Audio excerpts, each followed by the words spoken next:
สวัสดีครับเดี๋ยววันนี้เราจะมาดูพันธุ์ของเครื่องสลายซัลเฟตนะครับหรือว่าไอตัววงจรฟื้นฟูแบตเตอรี่ครับก็คือตัวนี้ครับตัวนี้ใช้กับไฟ12โวลต์นะครับวงจรจะเป็นลักษณะนี้ครั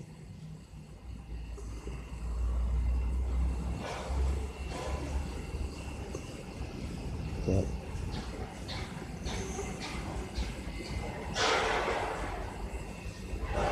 เห็นไหม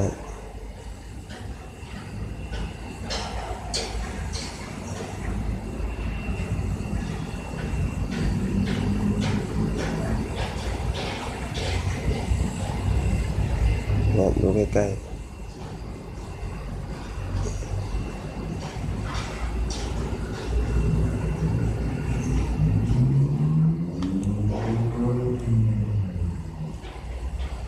อันนี้บวกคีบแดงครับลบคีบดำครับคีบไว้มันก็จะทำงานเลยนะครับ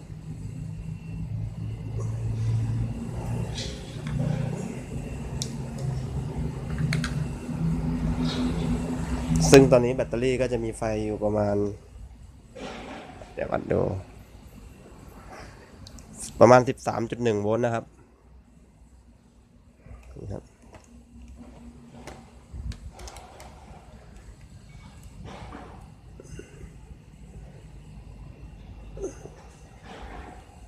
เห็นไหมครับ 3.10 หรือ 11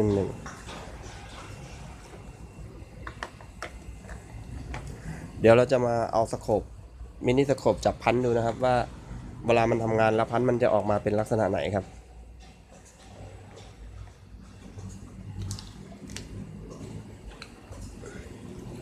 เดี๋ยวผมจะเอาตัววัดแบตเตอรี่ตัวเล็กจับขั้วไว้ด้วยครับจะได้ดูว่าไฟมีกี่โวลต์ครับ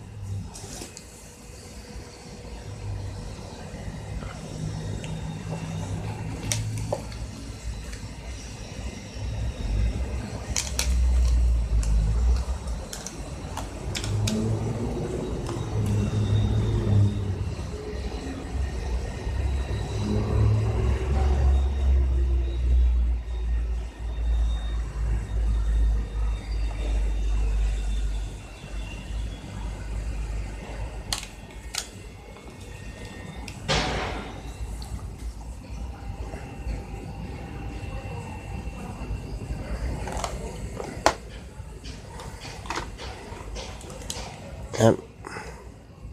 มันจะมีพันธุ์ทางด้านลบอยู่ประมาณแรงดันอยู่ประมาณที่จุด 1 โวลต์นะครับเป็นพันธุ์ด้านลบนะครับ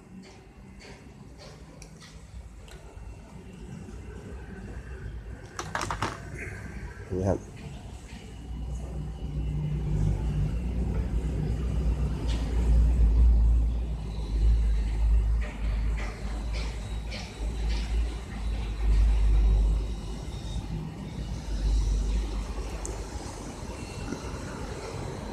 เดี๋ยวลองปรับ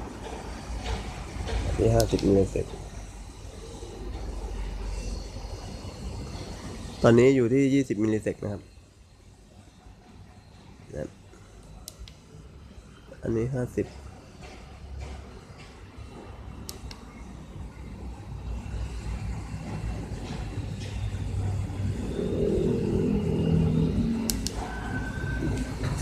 10 มิลลิเซกนะครับ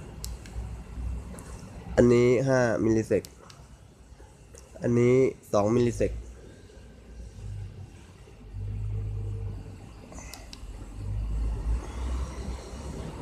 นี้1 มิลลิเซกครับ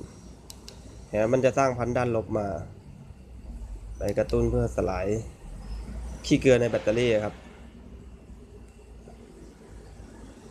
หรือเกลือซัลเฟตนะครับซึ่งมันทำให้ประสิทธิภาพแบตเตอรี่มันลดลงซึ่งมันจะไปเคลือบหน้าแผ่นธาตุที่เป็นแผ่นตะกั่วอยู่ในแบตเตอรี่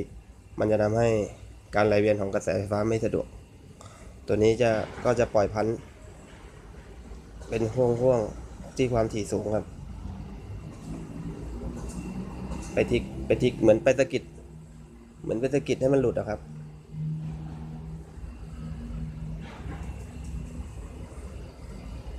ปรับได้ถึงประมาณ10 ไมโครเซกนะครับสำหรับสโคปตัวนี้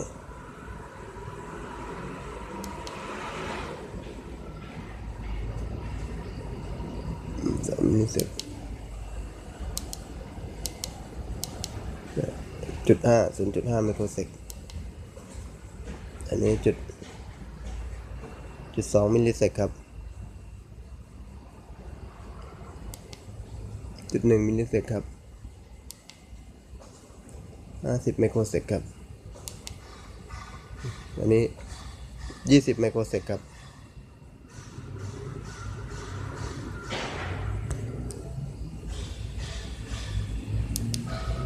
อันนี้10 ไมโครเซกเห็นไหมครับ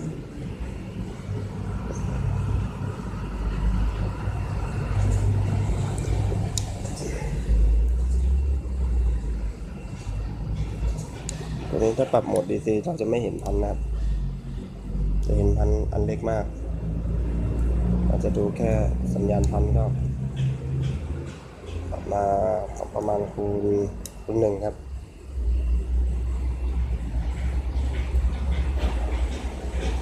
ที่1 โวลต์นะครับถ้า1 โวลต์ก็จะเตี้ยเกินไปจะมองไม่ค่อยเห็นครับ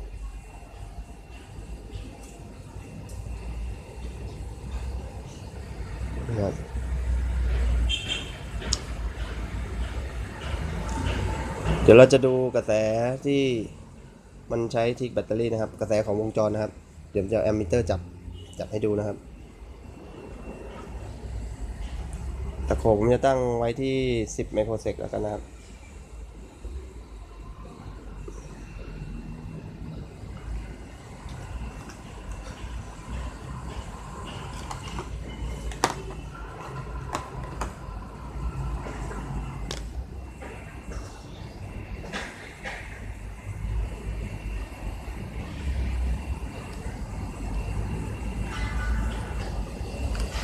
เดี๋ยวจะตั้งสัญญาณมิลลิแอมนะครับย่านมิลลิแอมแล้วก็ยกขั้วบวกของวงจรขึ้นมาแล้วมาคีบที่ขั้วลบของมิเตอร์เราอนุกรมกับวงจรนะครับ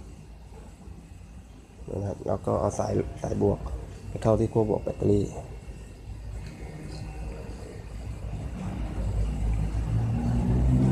เห็นว่า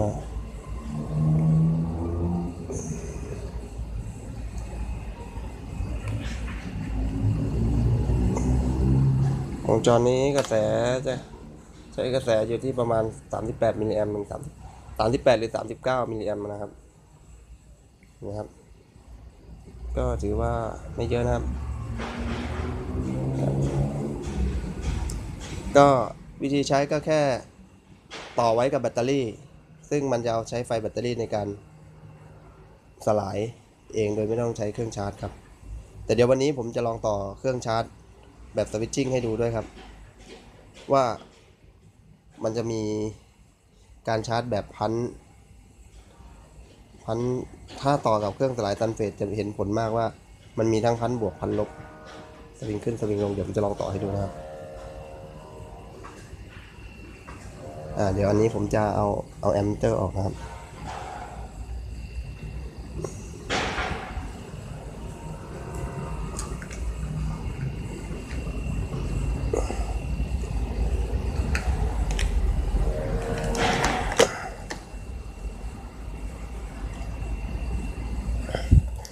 เครื่องชาร์จแบตเตอรี่ตัวนี้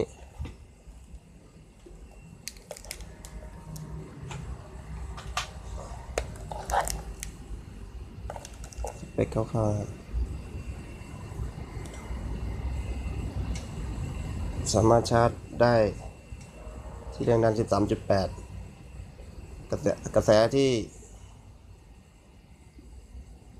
6 แอมป์นะครับแต่ว่าถ้า60 แอมป์นี่ก็ชาร์จ10 ชั่วโมงเต็มนะครับ ได้ตั้งแต่28แอมป์ถึง63แอมป์ AH นะครับผมสั่งซื้อมาหลายตัวครับ 3-4 ตัวตอนนี้เหลืออยู่ตัวเดียวครับก็ใช้ค่อนข้างใช้ดีนะครับตัวนี้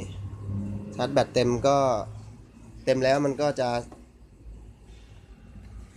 ชาร์จช้าเปลี่ยนเป็นโหมดชาร์จช้าให้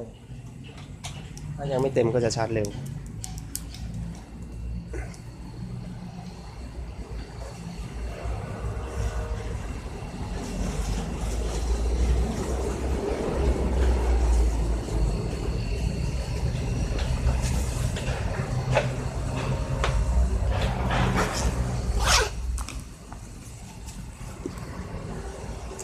เดี๋ยวผมจะลอง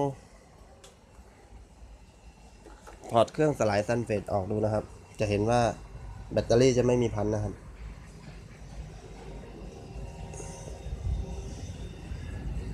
เห็นไหมครับจะเป็นไฟเรียบๆไม่มีพันนะครับผมถอดขั้วบวกออกเดี๋ยวพอผมต่อขั้วบวกกลับไปนะครับ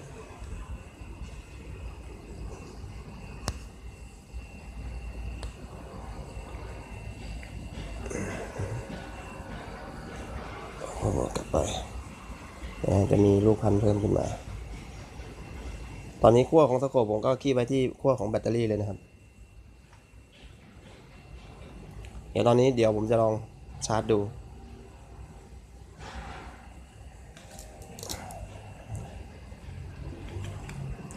ตัวชาร์จนี้ช็อตได้นะครับขั้วช็อตแล้วตัดนะครับไม่เป็นไรนะครับแต่ไม่แนะนำให้ช็อตบ่อยๆนะครับเห็นไหมครับตอนนี้มันชาร์จจะเห็นว่าแถบไฟจะวิ่งนะครับเนี่ยแถบไฟนี้วิ่ง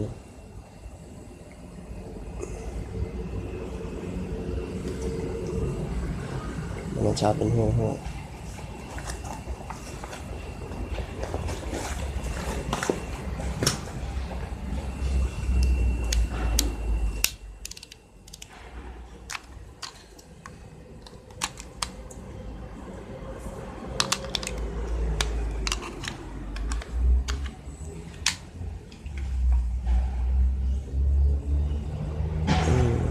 10 แอมป์แบตเตอรี่หมดนะครับลองมาปรับ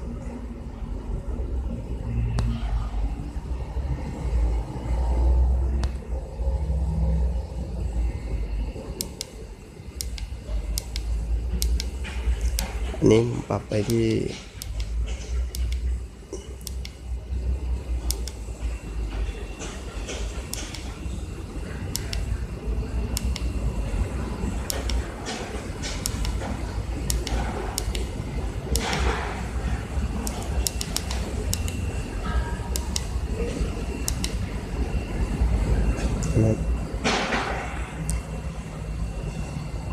เห็นว่าเวลาชาร์จแล้วรูปพันก็จะเปลี่ยนนะครับแต่อันนี้เหมือนจะเต็มแล้วนะครับถ้าเต็มแล้วพันเนี่ยแค่นี้ครับ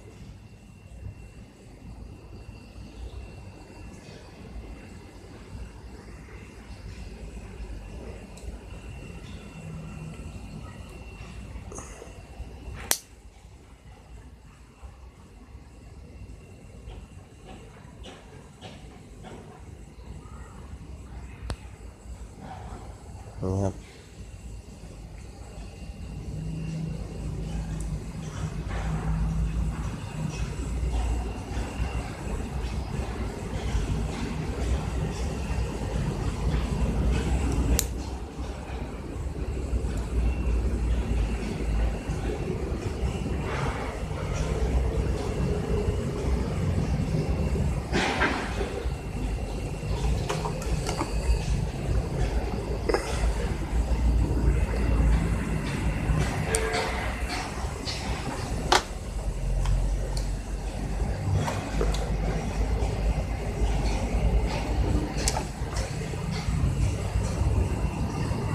เดี๋ยวจะดูวงจรตัวนี้สร้างพันที่ ประมาณ 19K นะครับจะปรับวัดความถี่ดูครับ ตัวนี้ก็วัดความถี่ได้ครับจะล็อกความถี่ให้ครับ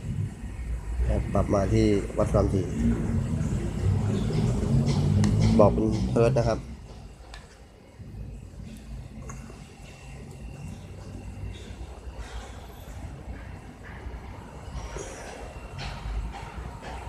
อันนี้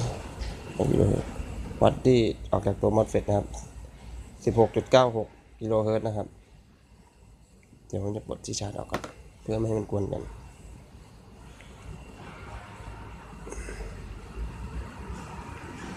16.96นะครับ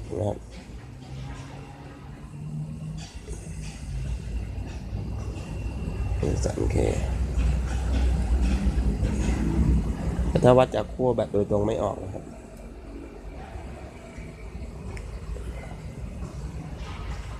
0.8K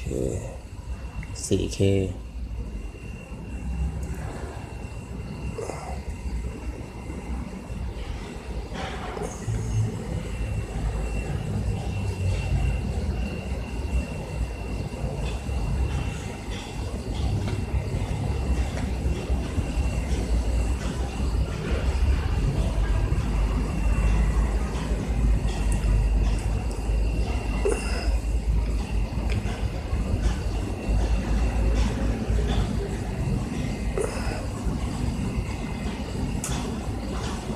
วัดที่ขาเกตนะครับ